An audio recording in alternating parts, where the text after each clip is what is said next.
Iti news analysis, kinaawan iti delikadesa. Dito man iti magkikita iti maysa nga political analyst. Dito nga pa nagtugaw kas miyembro iti Senate Blue Ribbon Committee, da Senador Chis Escudero, kangastamat Senador Jinggoy Estrada. Apay ko na tayo, iti flood control scandal, iso nagiti dua nga senador, nagiti nairaman nga adda iti kickback na. So dito tata iti pinilaan na iti biyang iti ombudsman.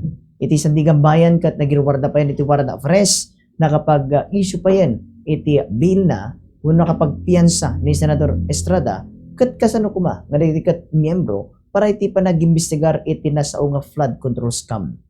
No pampanunutan tayo mga kabombo, nagiti kuman sa bali nga senador iti mabalin nga ag-imbestigar tako na tayo nga kasla dati conflict of interest uno baka malingdan dagiti duma nga aramid no kasman bilang nga adda talaga iti pakinaiganda or no adda ti connection na dagiti ipagpabasol kadakwada nga kickback iti flood control.